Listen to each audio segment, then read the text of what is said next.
go to line number 3. Say good morning to the Liberal member for Burgeo-Lapoil. Is the Minister of Industry, Energy and Technology. That's Andrew Parsons. Minister Parsons, you're on the air. Good morning, Paddy. How are you? Doing okay this morning. How about you? Well, I'm on the west coast of our province, and it's a beautiful sunny day, so, not a bad start to the week, I guess. So, on the west coast, what do you know about this memorandum of understanding between the Port of Corner Brook and CWP Global regarding not only the use of green hydrogen, they want to build capacity for 5 gigawatts of wind, but the green iron part of the story? Do you know anything about this? Yes, certainly I'm aware. I've had CWP and the port reach out, although we haven't met. Although I do think it's actually in my calendar for very, very near in the future to sit down and get more of an understanding of where their heads are and what they want to do. Certainly it fits into many of the things we've been talking about, and I've been talking about a lot when we talk about green steel, when we talk about hydrogen, and things like that. And I know the Port of Corner Brook have been very aggressive. Certainly they've been out meeting with opportunities, trying to find something to do. So, it fits a lot of the things we talk about, but like many things, it's still early in the game. So I'm looking forward to sitting down, getting more of an understanding of where they want to go, being able to ask questions. But again, it's nice to see that there's industrial opportunities here. They fit into what the world is wanting now, which is green steel. But like anything, it's early stages, so I don't get too caught up in it yet. This wouldn't be your department necessarily, but of course, working hand in glove with Minister Davis and the environment portfolio, I know there's been an appeal, at least one appeal filed on behalf of, I can't remember the group's name, out on the west coast or the Port Peninsula to talk about World Energy GH2. But, in the big broad strokes, and this is a conceptual kind of question, but, they'll talk about the impact on individuals and families and the community and the environment, but they also talk about the concept, and there's been a lot of back and forth here about social license. In your opinion, or in your view, what constitutes social license?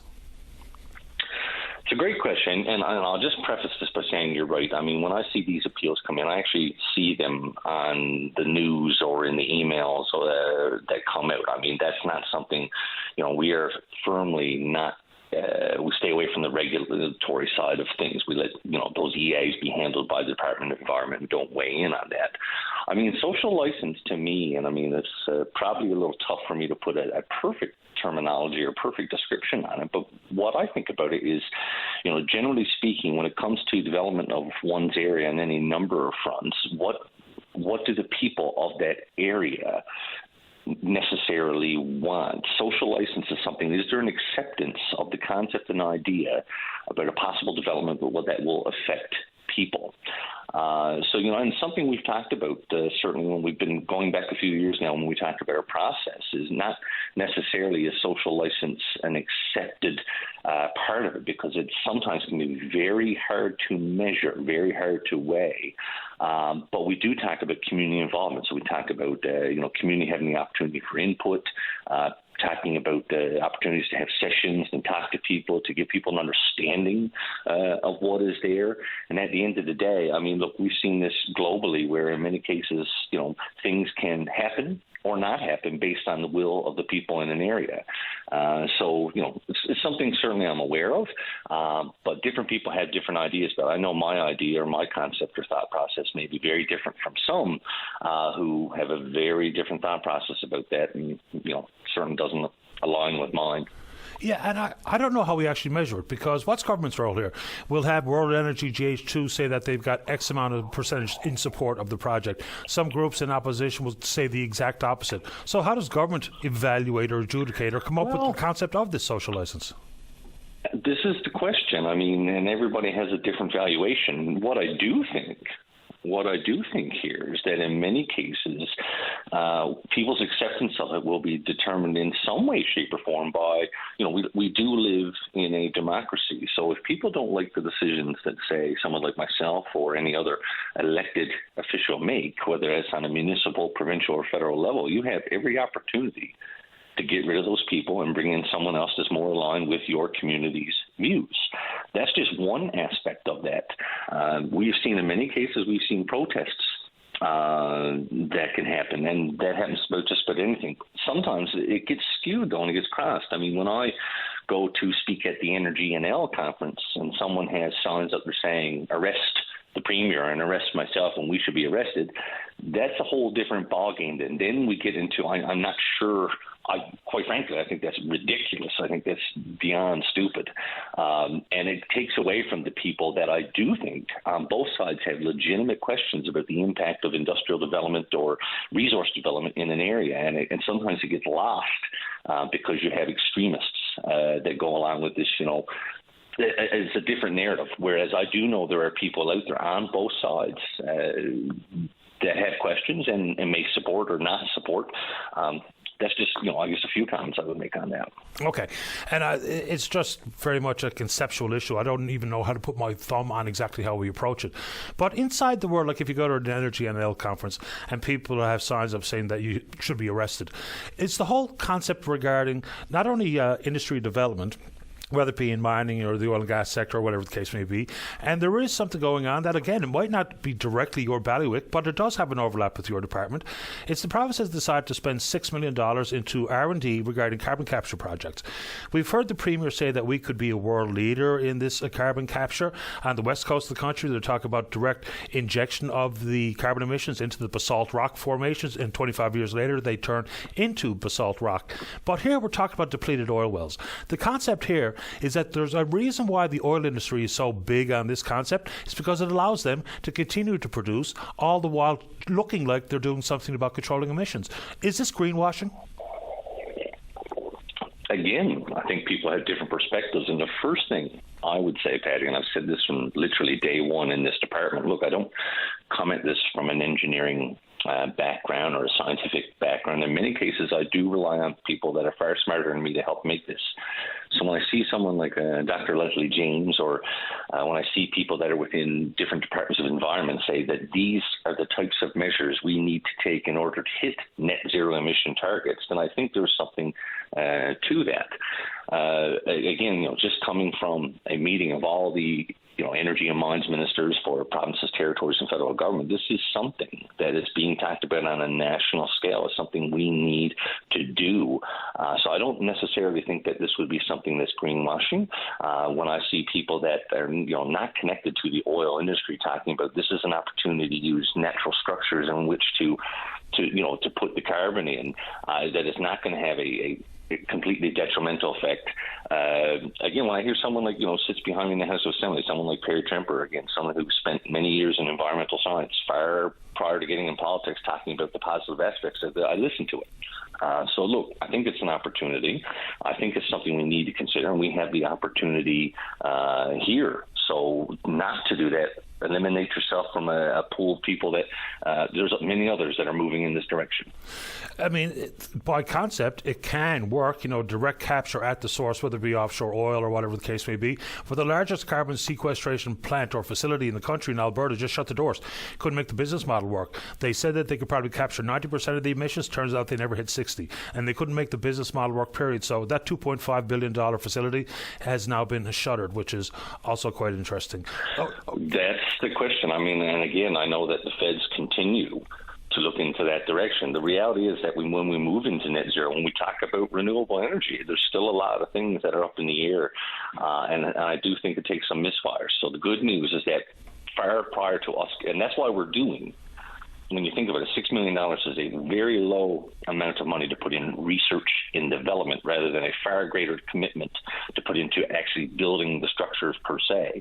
We still require a lot of work on this. And so we'll continue to look into whether it can be done and what's the output of this. So work to be done, but it's something that I think is absolutely worth keeping on the topic of conversation. The amount of money coming from the federal government and the manufacturers, whether it be Volkswagen or otherwise, for some of these EV battery plants in Ontario, and of course some of it's based on hitting thresholds or benchmarks before you understand what the tax credit looks like, and it's even more than the industry's complement to the GDP, some of the subsidy dollars. The question there would be, do you know what the conversations are between some of those facilities, some of those proponents, the feds, and producers here? Because there's long been that concern about the supply chain, that we can indeed have a domestic supply chain issue here versus mine it, send it elsewhere, and then buy the battery off whoever, the Chinese, for instance. So do you have any status update about those types of conversations? Because we've got the minerals. Well, we've got, I think, 29 with the 32 required for some of these projects. So what do we know? So absolutely. I mean, I'm certainly aware of certain aspects. I mean, I wouldn't be involved from a federal perspective or from a manufacturer perspective on what has gone into the credits going into building an EV facility in one of these two, Ontario or Quebec basically is what we're talking about here. What I do know is that I have conversations about the supply chain when it comes to critical minerals. In fact, one of the big topics of conversation coming from that meeting last week is we need to do more as a country when we talk about getting ourselves in that conversation. When we talk about spurring investment and then going from exploration into production of those, we cannot fall behind other parts of the world. And a lot of this stems from the fact that many of the supplies are in jurisdictions where, the diplomatic thing is to say that maybe they have far less ESG standards than us. Do you want the supply for necessary critical minerals to fall into other jurisdictions in the world that we may not necessarily have a solid relationship with? So we in Canada, who again, we have a global reputation for fairness and for great standards, for a robust environmental regime, but we still need to find a way to get in the game quicker. I mean, that doesn't mean you take away or cut corners, but we have to get quicker. So that's a big part of that conversation there. When you talk about outputs and when we talk about offtake agreements, again, sometimes that's better left to the owners of the mines and the companies themselves. What I deal with the fact is what can we do to increase when we talk about permitting, and what can we do to not, again, take away from an environmental process, but to streamline it. We all know that sometimes things can get caught up in bureaucracy, and we need to find a way to streamline that, but at the same time making sure that the same controls are in place. That's what I'm concentrated on, and convincing these companies that, again, this is not a cheap thing. Convincing companies to get into the game when it comes to spending that investment here, that's what we want to do more of. Do we have any applications, whether it be from juniors or otherwise? Well, again, we've had some significant finds. So one of the big things, and again, I put this out, and this does relate to the CWP conversation, is that our iron ore is now, we listed as a critical mineral prior to Christmas, followed suit by Quebec, and now it is listed federally as a critical mineral. That was a big step forward and a signal globally that this is how important we take that. Very interestingly, over here on the West Coast, in fact, just off the Virgil Road, we had the first find of lithium in Newfoundland and Labrador. So part of that is taking out, there's a mass of what is going on here. And a part of this is, when you take companies like Sokoman and Benton, is going out there and talking about what they have. Now, again, they get far more technical when they talk about the core, when they talk about the findings. And if anything, it's finding the money to continue to drill, to expand on the finding that you have. It's similar to what they're doing in any type of mining. But we do need to increase critical mineral exploration and prospecting here. We've tried to invest, but, it's hard for the province. The feds have come on board, but we need to spur that from the companies to make them invest, because they are also going to get a significant return on this. And the feds need to come up with some of these clear definitions about what constitutes green. When we talk about wind subsidies, a big difference between 15% and 40%, big difference between access to renewables in Nova Scotia versus here. And in the world of critical minerals, I mean, the bear run continues on lithium, cobalt, nickel, graphite. And I know some of these mining plays will be long-term visions as opposed to what the market looks like today, but the bear run absolutely continues. Last one quickly before I have to go. Have the amendments to the Atlantic Accord to allow for offshore wind been finalised? No, they are still in the Senate, actually. So I did appear at a cabinet committee on this, which it went through third reading. There's guys sitting in the Senate. The last time we appeared before them, there were some questions, actually more primarily from the Nova Scotia aspect of things in terms of Indigenous relations. My understanding is that it'll be back up on the go after summer, and still in time, hopefully, for us to do mirror legislation when our legislature opens in October. That's my understanding at the latest. I appreciate your time this morning, Minister. All right, thank you. Take care. You too. Bye-bye. Sandra Parsons, Minister of Industry, Energy, Technology. Let's take a break. We did ask Minister Parsons about the proposal out in Corner Brook between the Corner Brook Port Corporation and their Memorandum of Understanding with CWP Global. We will indeed reach out to the company to walk us through, because we've had plenty of conversations regarding the electrolysis, the wind farms, the green hydrogen to be shipped for export to Germany in this case via ammonia.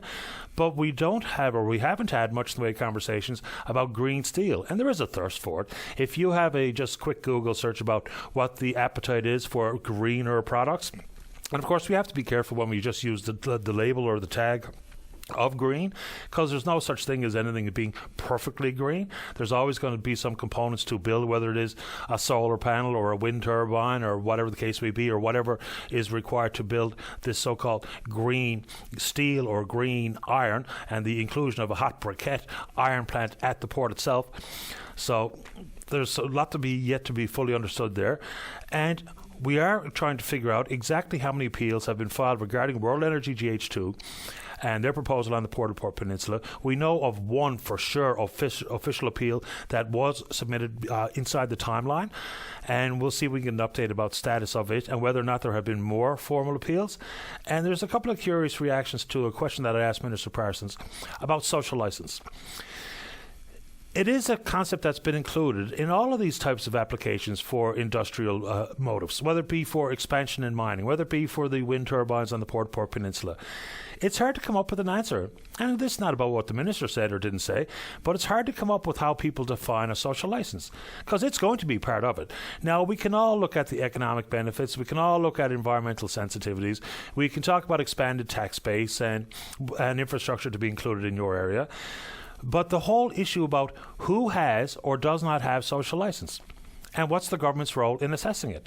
Because folks who are opposed to one industrial expansion or a new industry like the onshore wind farms, you know, the folks who are opposed to it, they'll say that they've got the numbers that don't support it. That means that there will be and there cannot be any social license, versus the proponent will tell us the exact opposite about how many people are in favor of bringing these types of projects to where people live.